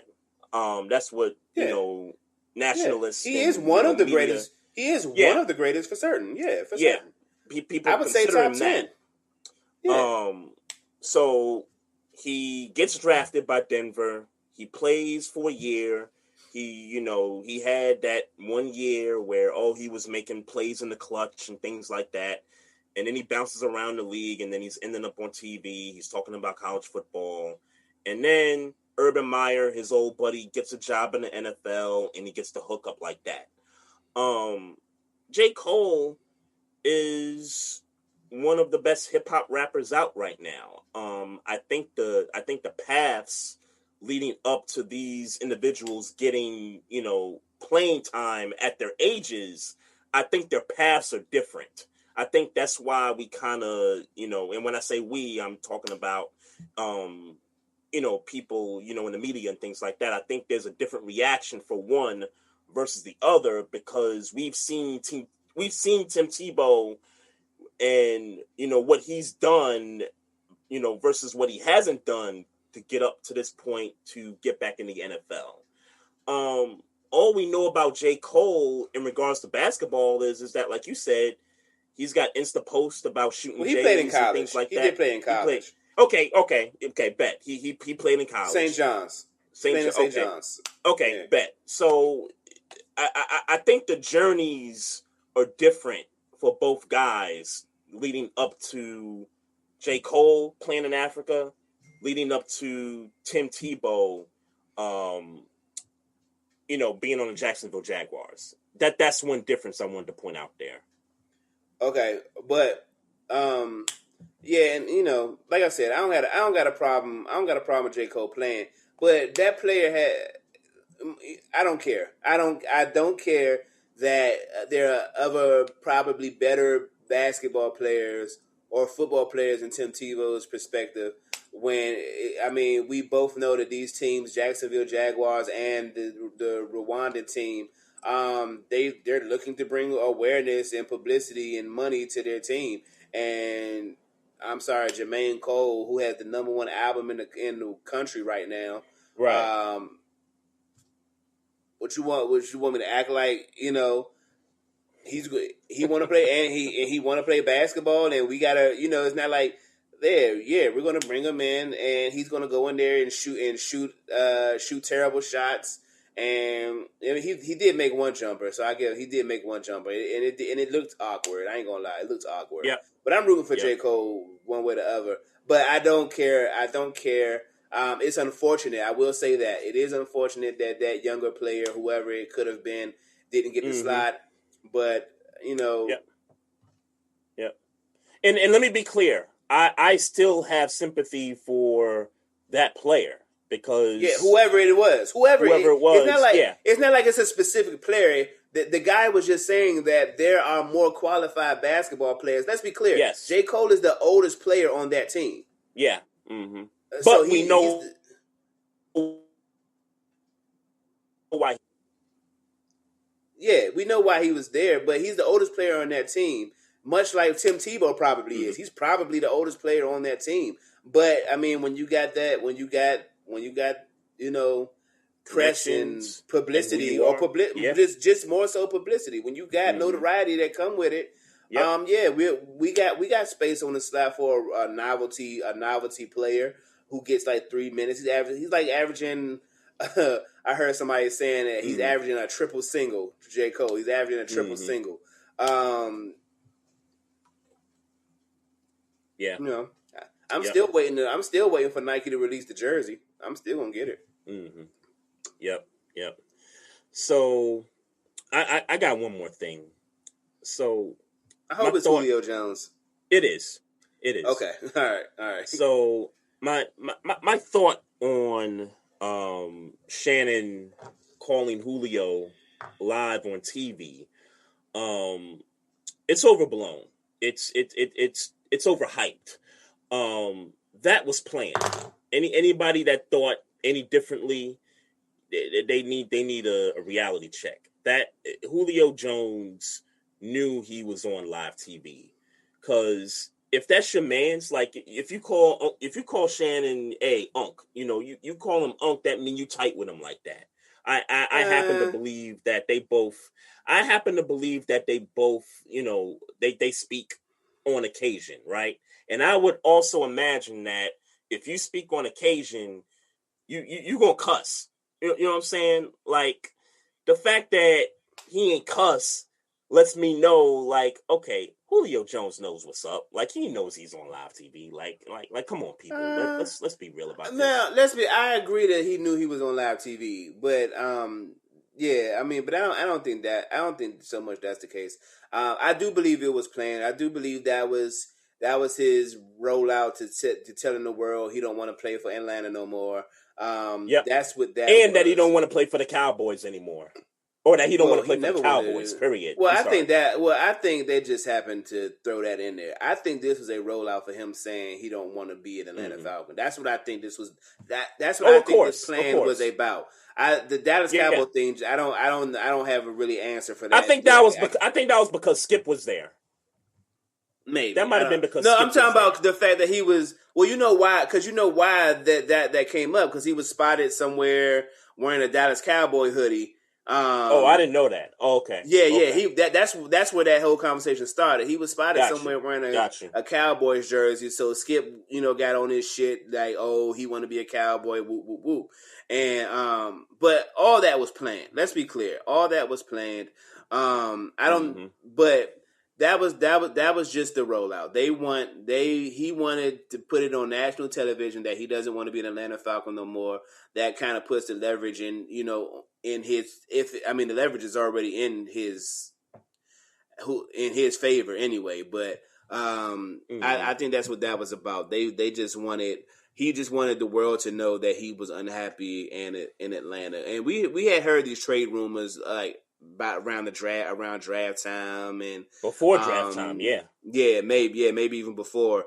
So this was just him making it official. I won out, and the saga begins. The best place? What's the best spot for Julio Jones? I don't know. I don't want him in the AFC. Let me just be clear about that. I don't want him in the AFC. I don't want him to go to Tennessee. I damn sure don't want him to go to Baltimore.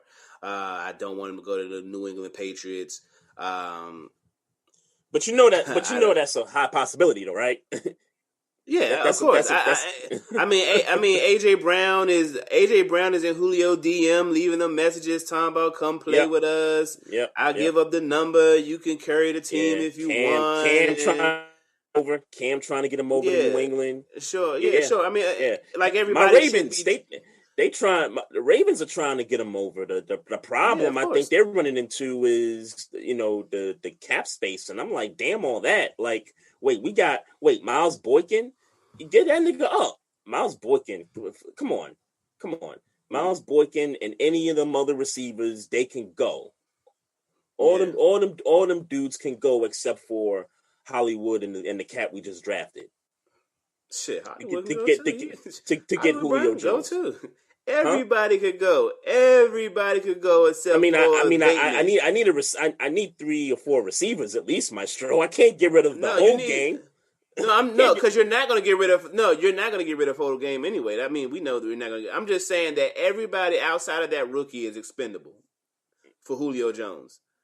Everybody on that wide receiver core is expendable. Except for that rookie. Sure. I am not getting rid of Hollywood Brown. Hollywood Brown ain't that good. He hasn't, not yet anyway. I don't know if he's ever going to be. Right. Not yet. So why would I get rid of him? No. Let's be clear. I'm saying not yet just because he's young. I don't think he's going to be good. Sure. And the team has to figure that out to figure out whether they think he's going to be good or not. And I mean, for me, you can get rid of all them receivers. Sammy Watkins, if we just picked him up, he can go. I forgot y'all had him. He can go. You telling me Julio Jones is on the trade market and we got Hollywood Brown, Rashad Bateman, and a bunch of, other cats? Yo, get rid of them other cats and put them in a package. And if you want to throw a first-round pick in there, throw the first-round pick in there. Let's make it happen. If this is a possibility, make it happen. Yeah. That's all I had as far as Julio Jones, but I did forget about this. I did want to say rest in peace to Aaron Jones' father from the Green Bay Packers who just passed. He's going to dedicate the rest of his career to him. Aaron Rodgers did put out he did some interview recently basically saying that the Green Bay Packers didn't do the right thing, and it didn't have nothing to do with Jordan Love. It had something to do with the fact that they had a game plan for Aaron Rodgers, meaning they was going to let him play one more year and they was going to get rid of him.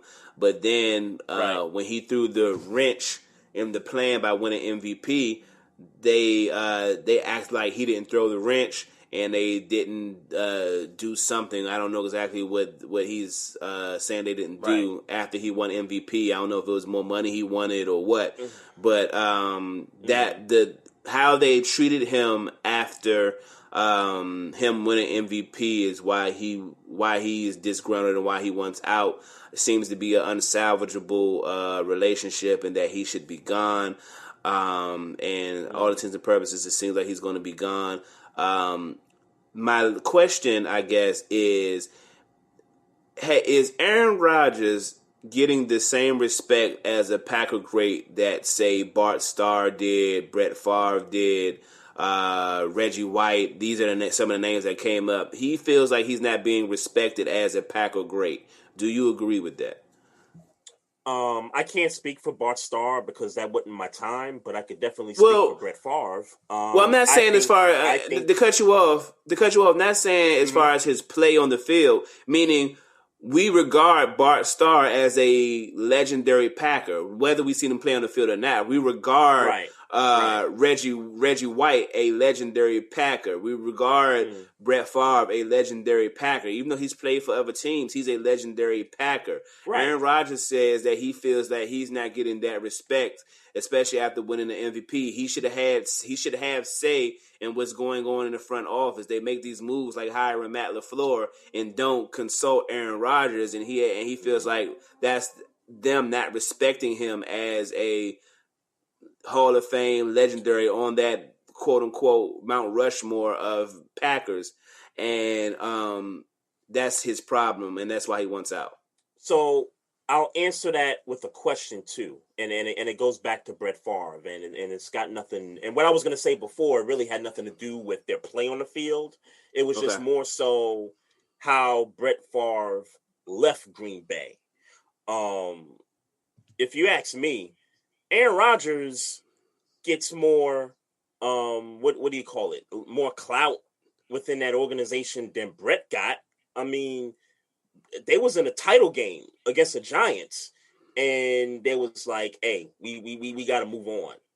You know what I mean? And I understand, Rodgers was on that roster for 3 years, and at that point, it's like, okay, he's getting paid as a rookie to sit on the bench for 3 years, so yeah, you had to, make the transition. But I never got the sense that Brett Favre had clout like that in terms of making decisions on what the Packers do, at least back then. Now, I get it's a different climate, but I never got that attitude that Brett had all these, decisions being made and things like that. If you ask me right now, Aaron Rodgers gets more love from the Packers than the Packers gave Brett Favre. If you ask me. Okay. And as far as him, and I'm not to cut you off, and as far as him saying that it has nothing to do with Jordan Love, I'll disagree with him in this sense.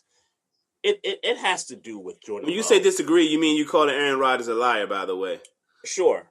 He can take that if he's listening or watching. He can take that however way he wants to take it. But it has to do with Jordan Love in this regard. It's not directly with Jordan Love, but they picked Jordan. They moved up in the draft to pick Jordan Love. What was it, the second round or first round or something like that? Oh, first round. First round. 25, 26, something like that. Right. First round. When they could have done what? They could have got a running back, a receiver, some help on the offensive line. They could have went a number of different ways to help the roster. Someone that can immediately play for the team. And instead, they went with a guy that's going to be his heir apparent, who's going to sit on the bench. And he said it. He said it after the draft. He said, I'm not, excited about the pick. I was hoping we, go receiver, tight end, or, somebody that can help on the offense right now. So, yeah, he can say it doesn't have nothing to do with Jordan Love, but the reality is that the fact that they didn't get offensive help or even on the defense, for that matter, the fact that they didn't do that and they went and got his heir apparent again after coming off of a title game appearance. Yeah, it has to do with Jordan Love, but indirectly, with Jordan Love in a sense that, hey, this philosophy of how y'all running this team, I'm not liking what y'all doing right here. That Jordan Love is a part of that. Yeah, but I tend to I feel like you're saying more of what he's saying in the sense that but it's not about them drafting Jordan Love. It's about them not even considering, hey, what you think we should do. Yeah. And let's be clear, in this climate, you got me saying climate, in today's game, and with the status that Aaron Rodgers, let's be clear, no Aaron Rodgers, the Green Bay Packers are trash, and they would be trash since 2008, 2010, or however long Aaron Rodgers been playing. They would be trash without him. And for you to not sit down, because let's be clear, Ben Roethlisberger, he gets asked, and he ain't Aaron Rodgers. Tom Brady gets asked. I would assume that Patrick Mahomes, maybe not this year, but going down the line, considering the commitment they have towards him, as he gets more, ingratiated into the team, into the organization, they're going to ask, hey, man, we paying you all this money. He got to, what do you think we should do? How can we help you be the leader of this team? Right. You know what I'm saying? Right. Lamar Jackson. Russell Wilson. Right. Yeah. That position in this game, when you take so much of the brunt of between wins and losses, when you get the ball every single offensive snap, pretty much, like, you should ask this guy what he wants. How do we help you do this? Because we invested X amount of years and money into you. So if I'm Aaron Rodgers, I feel a way about that. I do think it has more to do with that than it does to have to do with Jordan Love. Because let's be clear, Aaron Rodgers would be naive not to believe that they weren't at some point going to draft the quarterback number one, when that's exactly how you got to the Green Bay Packers. You got drafted in the first round and sat down for 3 years. So he'd be naive to sit there and act like, oh, it's not going to happen to me, when that's how you got into the game. They intend on Jordan Love to be the next Aaron Rodgers, or like they intended Aaron Rodgers to be the next Brett Favre. And that's the Green Bay Packers philosophy. I mean, when you really think about it, like, I don't know about the Bart Starr transition, and obviously Brett Favre didn't come immediately after Bart Starr. Well, clearly they had some quarterback troubles up until they found Brett Favre. Right. So, but I think since Brett Favre, I think this is sort of the philosophy that they're going after. It's, hey, we draft a guy because we think you're getting long in the tooth at some point, and then he's going to sit, and then when we're ready to get rid of you, we're going to get rid of you for the guy we just drafted. The same thing is happening with this situation. And I said it the moment that Jordan Love got drafted. Aaron Rodgers is going to play 2 years, and they're going to get him up out of there. Whether he's the MVP, whether and I'll be honest with you, it wouldn't shock me if they win the Super Bowl next season, that they'd be like, all right, we got to transition to Jordan Love. It wouldn't shock me one bit if the Packers went ahead and did that. All right. I mean, no, but it wouldn't shock me at all. Yeah, but let's be clear. He's gone. I mean, he's gone. He don't want to be there, and so he's gone. Right. So, question: Do we still feel the same way? Like, is he going to play for the Packers this season coming up? No. Okay. No, not in my book. No. Okay, that's interesting. I hear, and this is just what I hear. The Broncos. I keep hearing their name come up every time they bring up Aaron Rodgers. It's between them and the Raiders. I hear a little less of the Raiders, but more the Broncos as a possibility. I forget how the scenario looks.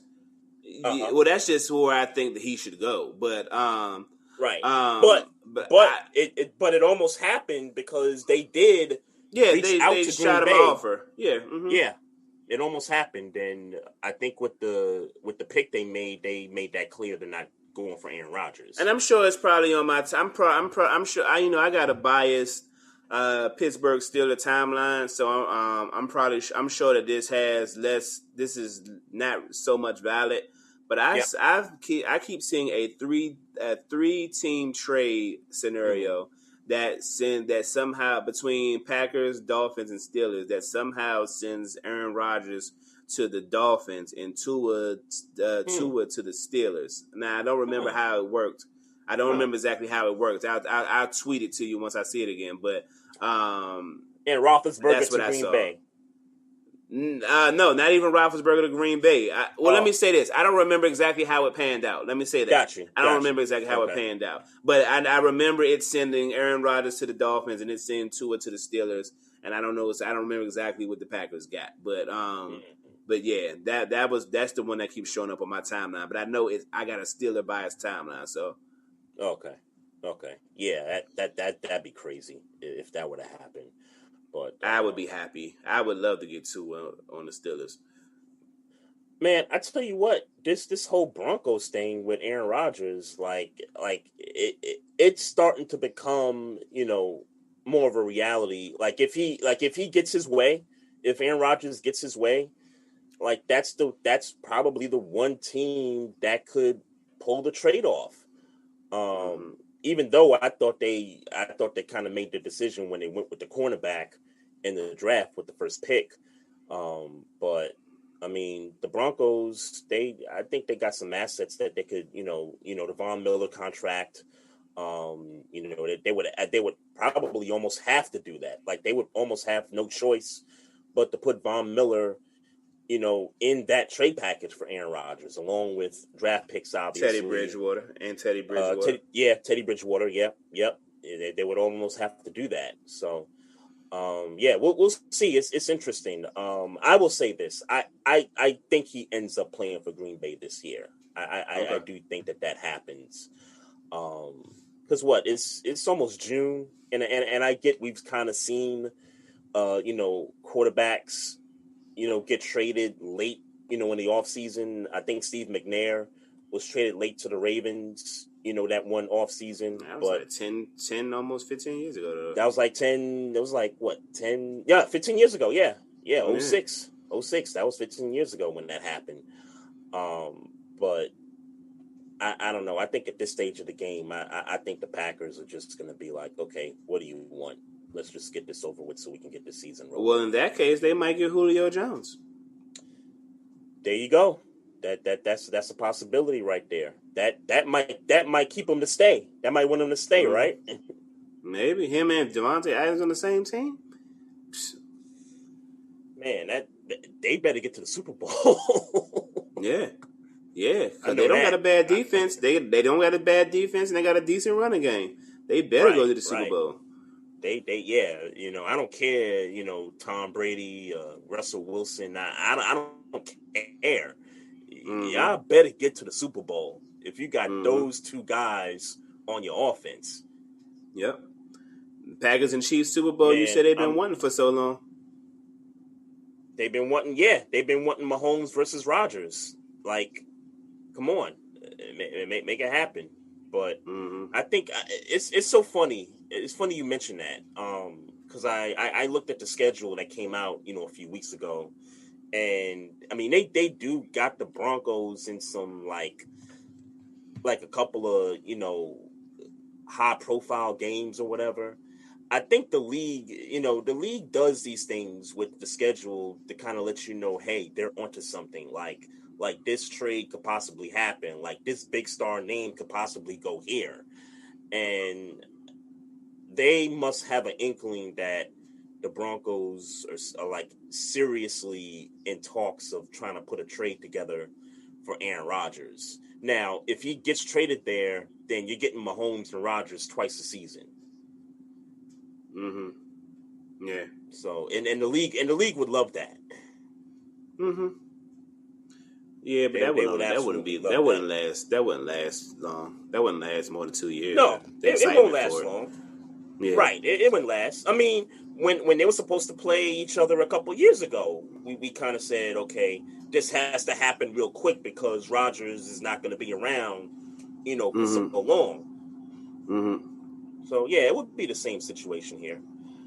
But I tell you what, man, I am so glad that we're doing this podcast live in this time slot because the better games, basketball games, are coming on at 10 o'clock.